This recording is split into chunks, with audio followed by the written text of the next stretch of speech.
Hello movie lovers, কেমন আছেন সবাই? আশা করি আপনারা সবাই ভালো আছেন।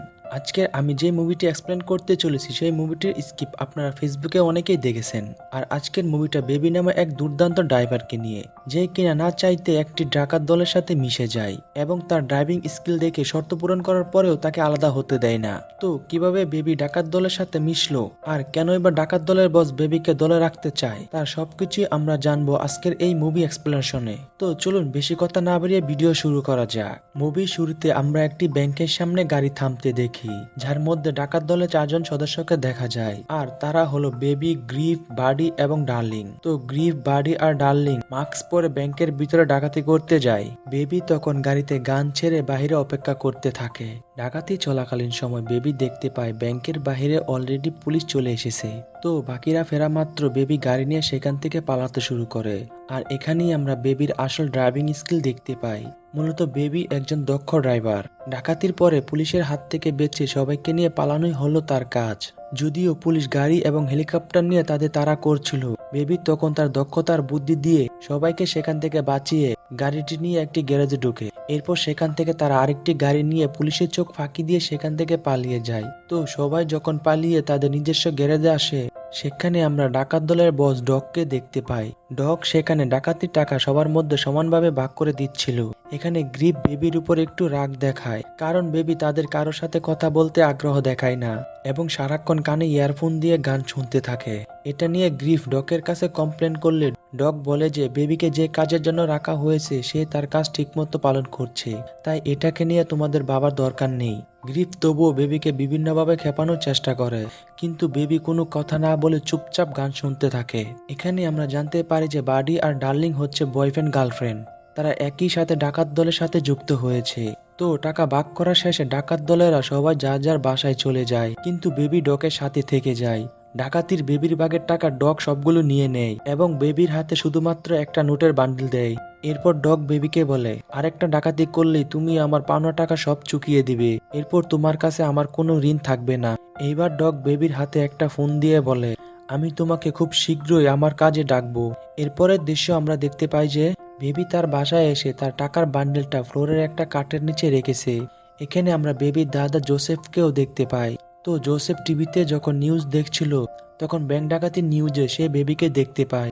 জোসেফ বেবিকে বলে যে তোমার এই ডাকাতি দলে থাকা মোটেও উচিত নয়, কিন্তু বেবি এই বিষয়ে কোনো কথা বলতে চায় না। তাই সে জোসেফের কথা বুঝেনি বলে এড়িয়ে যায়। আসলে বার্ধক্যের কারণে জোসেফ কথা বলতে পারে না, তাই সে বেবির সাথে ইশারায় কথা বলে। এরপর বেবি তার আইপড বের করে, যেটা দিয়ে বেবি গান শুনে। এই আইপডে বেবি সে ডাকাতির সময় বিভিন্ন কথা রেকর্ড করে। আসলে বেবি এইসব কথা অংশ দিয়ে অডিও মিক্সিং করে গান বানায়। এরপর সেই গানগুলো ক্যাসেটে করে একটি বক্সে রেখে দেয়। তো বক্সে অন্যান্য রেকর্ডের পাশাপাশি বেবির মায়ের রেকর্ড থাকে। আর এখানে মুভির ফ্ল্যাশব্যাকে চলে যায়। ফ্ল্যাশব্যাকে দেখা যায় যে বেবির মা একজন সিঙ্গার ছিল। সে বিভিন্ন টিভি রেডিওতে গান গাইতো। বেবির এক জন্মদিনে বেবির মা তাকে একটি আইপড গিফট করেছিল, আর সেখান থেকে বেবির গান শোনা শুরু হয়। তবে বেবির মায়ের সাথে তার বাবা প্রতিনিয়ত ঝগড়া হতো। এইভাবে একদিন গাড়ি চালানোর সময় বেবির বাবা মার ঝগড়া হয়, যার ফলে তাদের গাড়ি একটি ট্রাকের সাথে ধাক্কা খায়। আর এই অ্যাক্সিডেন্টে বেবির বাবা মা দুজনই মারা গেলেও ভাগ্যক্রমে বেবি একাই বেঁচে যায়। তবে অ্যাক্সিডেন্টে বিকট শব্দে বেবির কানে কিছু সমস্যা হয়। সে সারাক্ষণ কানে ঝিরঝির শব্দ শুনতে পায়, তাই সে সবসময় কানে হেডফোন দিয়ে গান শুনে, যাতে সে ঝিরঝির শব্দ থেকে মুক্তি পেতে পারে। এরপর দৃশ্য পরিবর্তন হয়ে আমরা আবারও বর্তমান দৃশ্য দেখতে পাই। সেখানে দেখা যায় বেবি বোস্ট ডাইনা নামে একটি রেস্টুরেন্টে বসে গান শুনছিল। তখনই সেখানে ডেবোরা নামে এক ওয়েটার্স গান গাইতে গাইতে ঢুকে। ডেবোরার গান বেবির অনেক পছন্দ হয় এবং বেবি সে এই গানটা রেকর্ড করে। এরপর বেবি কোন গানটি গাইছিল সেটা তার কাছ থেকে জেনে সেই গানের ক্যাসেট কিনে বাড়িতে ফিরে আসে। বাসায় ফিরে এসে বেবি সাউন্ড বক্সে গানটি ছেড়ে বেবি নাচতে থাকে। বেবির দাদা কানে কম শোনায় সে সাউন্ড বক্সে হাত দিয়ে গানের বিট বুঝে সেও মাথা নাড়াতে থাকে। তো বেবি যখন গান শুনছিল তখন তার ফোনে ডপের কল আসে। এরপর ডগ তাকে বলে যে তাদের কাছে আরেকটি ডাকাতের প্ল্যান রয়েছে, সে যেন রাতে রেডি থাকে। দৃশ্য পরিবর্তন করে দেখা যায় ডগ ডাকাতির জন্য নতুন একটি দল এনেছে। সেই দলের সদস্য হলো এডি, জেডি আর ব্যাট। যাই হোক, ডগ যখন ডাকাতির প্ল্যান বলছিল তখন বরাবরের মতোই বেবি কানে ইয়ারফোন দিয়ে গান শুনছিল। তো এটা দেখে ব্যাটসের সন্দেহ হয় যে বেবি আসলে প্ল্যান শুনছে কিনা, তাই সে এই বিষয়ে ডগকে কমপ্লেন করে। তখন বেবি সবাইকে অবাক করে দিয়ে ডাকাতির প্ল্যান হুবহু বর্ণনা করে। আসলে বেবি পুরো সময় ধরে ডগের ঠোঁট পড়ছিল, তাই কানে ইয়ারফোন থাকা সত্ত্বেও সে বুঝতে পেরেছে ডগ কি বলছে। এরপর ডাকাতি প্ল্যানে ম্যাপ আঁকার সময় ডগ ব্যাটসকে বলে সে বেবিকে ছোটবেলা থেকেই চিনে। ছোটবেলায় বেবি একবার ডগের একটি দামি গাড়ি চালাতে গিয়ে সেটি অ্যাক্সিডেন্ট করে ভেঙে ফেলে, তবে সে তাকে কিছুই বলেনি কারণ বেবির ড্রাইভিং স্কিল দেখে সে অবাক হয়েছিল। কিন্তু ডগ বেবিকে মাফও করে দেয়নি, আর তাই এখন বেবি ডগের হয়ে কাজ করে এবং ডাকাতি করে মূলত সেই গাড়ির টাকা পরিশোধ করছে। যাই হোক, প্ল্যান মোতাবেক তারা পরের দিন একটি অস্ত্রবাহী ট্রাক চুরি করতে যায় যার মধ্যে প্রচুর টাকা ছিল। তারা যখন গাড়ি থামিয়ে অস্ত্রবাহী ট্রাক পর্যবেক্ষণ করছিল তখন আরেকজন লোককে দেখা যায় তাদের দিকে সন্দেহান দৃষ্টিতে তাকিয়ে আছে। বেবিকে গাড়িতে রেখে এডি জেডি আর ব্যাটস মিলে অস্ত্রবাহী ট্রাকের সিকিউরিটিকে মেরে সেখান থেকে টাকা নিয়ে আসে। বেবি যখন দেখে যে সেই ট্রাকের সিকিউরিটি লাশ পড়ে আছে তখন তার মন একটু খারাপ হয়, কারণ বাধ্য হয়েও ডাকাত দলে কাজ করলেও বেবি খুন খারাপই ভালো লাগে না। তো ডাকাতি শেষে বেবি যখন গাড়ি ঘুরিয়ে সেখান থেকে পালাতে নেয় তখনই সেই লোকটি আরেকটি গাড়ি নিয়ে বেবিদের গাড়িতে ধাক্কা দেয়। যে লোকটি কিছুক্ষণ আগে তাদের দিকে সন্দিহান ভাবে বেবিদের দিকে তাকিয়েছিল সে বেবিদের গাড়ির দিকে গুলি করে এবং তার গাড়ি নিয়ে বেবিদের তাড়াও করে, কিন্তু বরাবরের মতো বেবি তার ড্রাইভিং স্কিল দিয়ে সেখান থেকে পালিয়ে যেতে থাকে। তো তাড়া করার এক পর্যায়ে সেই লোকটির গাড়ি বেবিদের গাড়ির সামনে চলে আসে, যার ফলে ব্যাটস সেই লোকটিকে গুলি করার সুযোগ পেয়ে যায়। কিন্তু গুলি করার আগে বেবি সেখান থেকে অন্য রাস্তায় এসে পড়ে। এরপর তারা গাড়ি পাল্টিয়ে অন্য একটি গাড়ি করে পালিয়ে যায়। তবে জেডি এখানে জানায় যে পালানোর সময় ভুল করে তার বন্দুক রেখে এসেছে। এটা শুনে ব্যাটস তার উপর রাগ হয়। গ্যারেজে ফেরার পর ব্যাটস বেবিকে জিজ্ঞেস করে যে সে ইচ্ছে করে ওই লোকটিকে বাঁচিয়েছে কিনা। বেবি তখন অস্বীকার করলেও ব্যাটস তার কথা বিশ্বাস করে না। যাই হোক, ডগ যখন ডাকাতির টাকা ভাগাভাগি করছিল তখন বেবি সবার জন্য কফি আনতে যায়। কফি নিয়ে ফিরে এসে দেখে জেডি সেখানে নেই। আসলে ডাকাতের সময় ভুল করায় তারা জেডিকে মেরে ফেলেছে। তো টাকা ভাগ করা শেষে এবারও বেবির টাকা ডগ নিয়ে নেয় আর তার হাতে শুধুমাত্র একটি নোটের বান্ডিল দেয়। এরপর সে বেবিকে বলে যে তাদের সব লেনদেন ক্লিয়ার, ডগের কাছে বেবির আর কোনো ঋণ নেই। তখন বেবি হঠাৎ লক্ষ্য করে যে পাশের একটি গাড়িতে রক্ত দেখা যাচ্ছে। ডগ তখন বেবিকে বলে সেই গাড়িতে জেডির লাশ রয়েছে আর যাওয়ার আগে বেবি যেন সেই গাড়িটিকে নষ্ট করে দিয়ে যায়। বাধ্য হয়ে বেবি গাড়িটিকে নষ্ট করে দিলেও সেখান থেকে খুশি মনে বাড়িতে চলে যায়। সে এই ভেবে যে তার জীবনে কালো অধ্যায় শেষ হয়ে গেছে, সে এখন নিজের মতো করে ভালো থাকবে। তাই সে যাওয়ার সময় সে ডকে দেওয়া ফোনটাও ফেলে দেয়। এরপর বেবি গাড়ি নিয়ে আবারও সেই রেস্টুরেন্টে আসে ডেবোরার সাথে দেখা করতে। রেস্টুরেন্টে বসে কথা বলার সময় বেবির নাম শুনে ডেবোরা একটু অবাক হয়। তো ডেবোরার কাজ শেষ হলে সে বেবির সাথে একটি লন্ড্রি শপে যায় এবং তারা গান শুনতে শুনতে একে অন্যের সম্পর্কে জানতে যায়।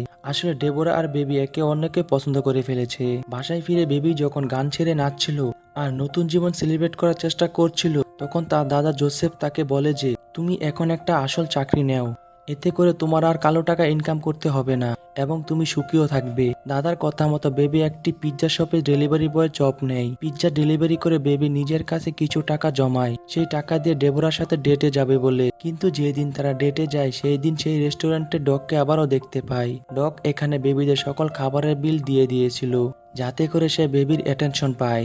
তো বেবি ডগের সাথে দেখা করে জানতে চায় সে কেন আবার এসেছে। ডগ তখন বেবিকে আবার নতুন ডাকাত দলের সাথে যুক্ত হতে বলে। সে বেবিকে বলে যে তোমার এত কষ্ট করে ইনকাম করে তোমার গার্লফ্রেন্ডকে নিয়ে ডেটে আসতে হবে না, তুমি চাইলে এর থেকে বেশি টাকা ইনকাম করতে পারবে। কিন্তু বেবি এখানে ডগের প্রস্তাব ফিরিয়ে দিলে ডগ বেবিকে এই বলে হুমকি দেয় যে সে চাইলে বেবিকে মেরে পঙ্গু করে দিতে পারে এবং একই সাথে বেবি যাদেরকে ভালোবাসে ডগ তাদের সবাইকে মেরেও ফেলতে পারে। এটা শুনে বেবি একটু ভয় পেয়ে যায় এবং বাধ্য হয়ে সেই প্রজেক্টে কাজ করার জন্য রাজি হয়ে যায়। ডগ তখন বেবিকে বলে আমি তাহলে কাল সকালে তোমাকে নিতে আসবো, আর এটা বলে সে সেখান থেকে চলে যায়। এরপর বেবি ডেবোরাকে বাসায় নামিয়ে দিয়ে আসে আর বলে যে পরের দিন রাতে তারা আবারও দেখা করবে। তো পরের দিন সকালবেলা ডগ বেবিকে নিয়ে একটি পোস্ট অফিসের সামনে যায়। সেখানে বেবিকে বলে বর্তমানে মানুষ পোস্ট অফিস নিয়ে খুব একটা ভাবে না, কিন্তু পোস্ট অফিসে এখনো অনেক টাকা এবং জুয়েলারি রয়েছে। তুমি এখন এই পোস্ট অফিসে যাবে এবং ভিতরে ভালো করে দেখে আসবে সেখানে কতগুলো সিসিটিভি ক্যামেরা রয়েছে, গার্ড আছে কিনা বা কতজন লোক কাজ করে ইত্যাদি ইত্যাদি। ডগ তখন বেবির সাথে একটা বাচ্চাও দিয়ে দেয় যাতে বেবিকে কেউ সন্দেহ না করে।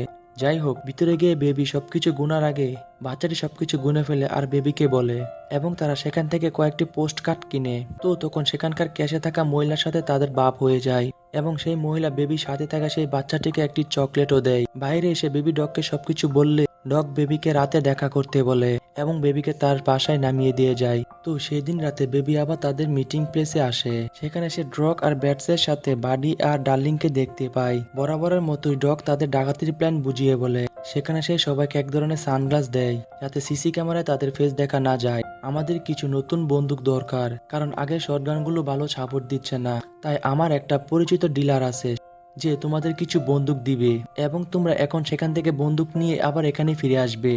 এমনকি রাতে তোমাদেরকে এখানেই থাকতে হবে, কারণ আমরা খুব সকালেই বের হব।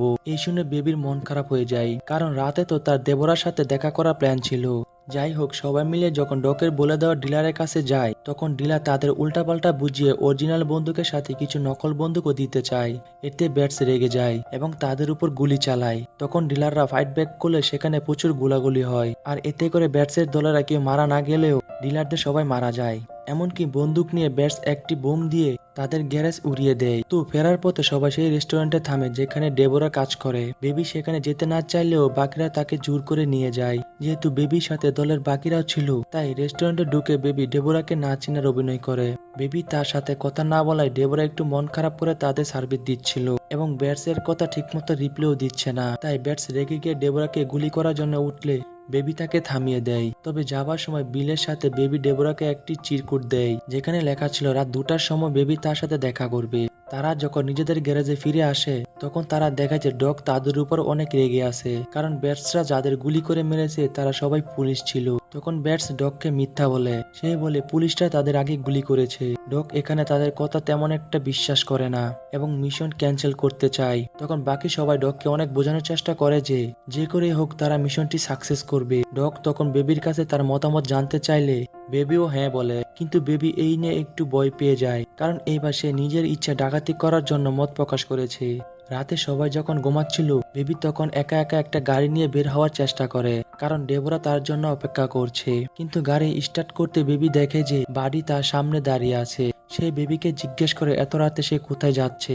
ততক্ষণে সেখানে ব্যাটসও চলে আসে। বেবি বাড়িকে বলে যে সে কফি খেতে যাচ্ছে, কিন্তু বাড়ি তার কথা বিশ্বাস করে না। ব্যাটস তখন বেবিকে তার আইপডে রেকর্ড হওয়া একটি অডিও শোনায়। সেখানে তাদের প্ল্যানিং এর কথা শোনা যাচ্ছিল। ব্যাটস সন্দেহ করে যে বেবি হয়তো পুলিশ এবং আন্ডার কাভারে থেকে তাদের ট্যাগ করছে। বেবি তখন তাদের বলে যে সে এই অডিও থেকে গান বানায়, কিন্তু এমন কথা তারা কেউ বিশ্বাস করে না এবং বেবিকে মেরে তারা অজ্ঞান করে ফেলে। জ্ঞান ফেরার পর বেবি দেখে তার সবগুলো ক্যাসেট এনে তার সামনে রাখে। বেবি যখন ক্যাসেটগুলো প্লে করে, তখন তারা অবাক হয়ে লক্ষ্য করে যে আসলে বেবি অডিও দিয়ে গান বানায়। তবে ক্যাসেটগুলোর মধ্যে ডেবোরার একটি অডিও দেখে ব্যাটস রেগে যায়, কারণ তারা রেস্টুরেন্টে খাবার খাওয়ার সময় বেবি বলছিল সে ডেবোরাকে চিনে না। এই পরিস্থিতিতে এবার ডগ ও বেবির উপর রেগে যায় এবং সে অন্য ড্রাইভার হায়ার করবে এমনটা বলে, কিন্তু বেবি তখন তাদের বুঝিয়ে বলে যে সেই তাদের সাথে কাজ করবে। তো দৃশ্য পরিবর্তন হয়ে আমরা পরের দিন ডাকাতের ঘটনা দেখতে পাই। বাডি আর ডার্লিংকে পোস্ট অফিসের সামনে নামিয়ে দিয়ে বেবি ব্যাটসকে নিয়ে অফিসের পিছনের দিকে যায়। ব্যাটস বন্দুক হাতে নিয়ে নেমে যাওয়ার পর বেবি দেখতে পায় যে পোস্ট অফিসে ক্যাশ কাউন্টারে সেই মহিলা আসছে যার সাথে গতকাল তার দেখা হয়েছিল। বেবি ইশারায় সেই মহিলাকে চলে যেতে বলে। সেই মহিলা ভয় পেয়ে পুলিশ ডেকে নিয়ে আসে, আর তখনই ডাকাতি শেষে বাকিরাও সেখানে চলে আসে। পুলিশ দেখা মাত্র ব্যাটস পুলিশকে গুলি করে মেরে ফেলে এবং গাড়িতে উঠে বেবিকে গাড়ি চালাতে বলে, কিন্তু পুলিশকে গুলি করায় বেবির অনেক রাগ হয়ে যায় এবং সে গাড়ি চালাতে চায় না। এক পর্যায়ে ব্যাটস রাগ হয়ে বেবিকে মারতে থাকে এবং বেবিকে গান পয়েন্টে ধরে গাড়ি চালাতে বলে।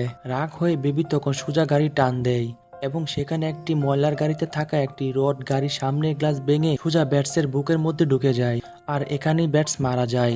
এরপর বেবি, বাডি আর ডার্লিং গাড়ি থেকে বের হলে বাডি বেবিকে ধরে জিজ্ঞেস করে যে সে কেন এমনটা করলো, আর ঠিক তখনই সেখানে পুলিশ চলে আসে। তো পুলিশ দেখে বাডি আর ডার্লিং যখন পুলিশের উপর গুলি করা শুরু করে, তখন সেই সুযোগে বেবি সেখান থেকে পালিয়ে যায়। এমনকি পুলিশ ফায়ার ব্যাক করলে বাডি আর ডার্লিংও সেখান থেকে পালাতে থাকে। দৌড়াতে দৌড়াতে বেবি একটা সুপার শপে ঢুকে এবং সেখান থেকে তার ড্রেস পরিবর্তন করে, কিন্তু তবুও পুলিশ বেবিকে দেখে ফেলে এবং তাড়া করতে থাকে। তাই বেবি শপের কাউন্টার থেকে একটি স্ক্রু ড্রাইভার নিয়ে সেখান থেকে পালিয়ে যায়। এরপর সে একটি গাড়ি গ্লাস ভেঙে স্ক্রু ড্রাইভার দিয়ে গাড়ি লক খুলে ফেলে। তো লক খুলে বেবি যখন গাড়ি নিয়ে যেতে লাগে, তখনই সামনে একটি গাড়ির সাথে বেবির গাড়ির ধাক্কা লাগে। বেবি দেখে সেই গাড়িতে বাডি আর ডার্লিং বসে আছে, কিন্তু তখনই পুলিশও সেখানে চলে আসে। আসে। ডার্লিং তখন দুই হাতে দুইটা অটোমেটিক বন্দুক নিয়ে পুলিশের দিকে গুলি করতে থাকলে এক পর্যায়ে পুলিশের কয়েকটি গুলি এসে তার গায়ে লাগে এবং ডার্লিং সেখানেই মারা যায়। ডার্লিংকে মেরে ফেলায় বাডি পুলিশের উপর অনেক রেগে যায় এবং তাদের উপর গুলি চালাতে থাকে। এমনকি বাডি এখানে বেবির দিকেও গুলি করে, কারণ বেবির ভুলের কারণে ডার্লিং এখানে মারা গেছে। বেবি তাই দ্রুত সেখান থেকে পালিয়ে গান পয়েন্টে এক বৃদ্ধ মহিলার কাছ থেকে গাড়ি নিয়ে নেয়। যদিও গাড়ি নিয়ে পালানোর সময় ওই মহিলাকে সরি বলে এবং গাড়ি থেকে ওই মহিলার ব্যাগটি তাকে ফিরিয়ে দেয়। যাই হোক, গাড়ি নিয়ে বেবি তার বাসায় এসে দেখে তার বাসায় সবকিছু ছড়িয়ে ছিটিয়ে রাখা। তার দাদা জোসেফকে দেখা যায় একপাশে পড়ে আছে। বেবি তখন তার সব জমানো টাকা জোসেফের কাছে দিয়ে তাকে অন্য একটি বাসার সামনে রেখে যায় এবং যাওয়ার সময় তার আইপডে জোসেফের হয়ে কিছু কথা রেকর্ড করে দিয়ে যায়। এরপর জোসেফকে রেখে বেবি সোজা চলে যায় ডেবোরার রেস্টুরেন্টের দিকে, কিন্তু সেখানে গিয়ে দেখে যে সেখানে বাডি বন্দুক নিয়ে তার জন্য অপেক্ষা করছে। তো বাডি যখন বন্দুক বাইর করে বেবিকে গুলি করতে যাবে তখনই সেখানে একজন পুলিশ আসে এবং ডেবোরার কাছ থেকে ওয়াশরুমে চাবি নিয়ে ওয়াশরুমে যায়। আর এই সুযোগে বেবি বাডিকে গুলি করে সেখান থেকে পালিয়ে যায়। রাস্তায় একটা ফোন বুক থেকে বেবি ডগকে কল করলে ডগ কোনো কথা বলতে চায় না, তাই বেবি রাস্তায় তখন আরেকটি গাড়ি হাইজ্যাক করে এবং ডেবোরাকে নিয়ে ডগের কাছে আসে। বেবিকে সামনাসামনি দেখে ডগ তখনও কোনো কথা বলতে চায় না। এমনকি বেবি ডগের কাছে রেকর্ডিং এর ক্যাসেট চাইলে ডগ সেগুলো দিতে অস্বীকার করে, কিন্তু ডগ যখন দেখে বেবির সাথে ডেবোরাও আছে তখন ডগ বেবিকে সাহায্য করতে রাজি হয়, কারণ ডগ নিজেও একসময় প্রেম করেছিল, কারণ সে জানে ভালোবাসা হারানো কতটা কষ্টের। যাই হোক, ডগ বেবির হাতে কিছু টাকা দেয় যাতে বর্ডার পার হতে পারে। তখন তারা লিফট থেকে নেমে তারা দেখে যে ওই ডিলার টিমের কয়েকজন লোক বন্দুক হাতে নিয়ে তাদের দিকে আসছে। ডগ তখন বেবি আর ডেবোরাকে পালিয়ে যেতে বলে আর সেই লোকগুলোকে গুলি করতে থাকে। তবে সেই লোকগুলো ফায়ার ব্যাক করলে কয়েকটি গুলি ডগের গায়ে এসে লাগে।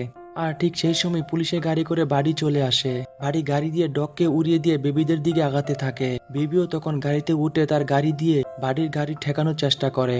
এক পর্যায়ে বেবি ধাক্কা দিয়ে বাড়ির গাড়ি নিচে ফেলে দেয়, তবে তার আগে বাড়ি গাড়ি থেকে নেমে যায়। বেবি পিছনে ঘুরে দেখে যে বাড়ি তার দিকে বন্দুক তাক করে দাঁড়িয়ে আছে। যেহেতু বেবির কারণে বাড়ির ভালোবাসার মানুষ ডার্লিং মারা গেছে, তাই বাড়িও বেবির ভালোবাসার জিনিসগুলো নষ্ট করে দিতে চায়। তাই সে বেবি দুই কানে সাইডে গুলি করে যাতে সে তার পছন্দের গানগুলো আর শুনতে না পায়। এরপর সে ডেবোরাকে মারতে চাইলে তখন ডেবোরা রড দিয়ে বাড়ির হাতে বাড়ি মারে, যার ফলে বাড়ির হাতে থাকা বন্দুক ছিটকে গিয়ে বেবির কাছে গিয়ে পড়ে। তাই দ্রুত বেবি বন্দুকটি নিয়ে বাড়ির পায়ে গুলি করে, আর এতে তাল সামলাতে না পেরে বাড়ি নিচে পড়ে যায় এবং তার গাড়ি ব্লাস্টের সাথে বাড়ি সেখানে মারা যায়। এইদিকে কানের পাশে গুলি করায় বেবির কানের কাছে সবকিছু অস্পষ্ট হয়ে পড়ে এবং এক পর্যায়ে সে জ্ঞান হারায়। জ্ঞান ফেরার পর বেবি বুঝতে পারে যে সে একটি গাড়ির সিটে বসে আছে এবং গাড়ির ড্রাইভিং সিটে সে ডেবোরাকে দেখতে পায়। ডেবোরা বেবির মায়ের রেকর্ড করা গানের ক্যাসেট বাজাচ্ছিল।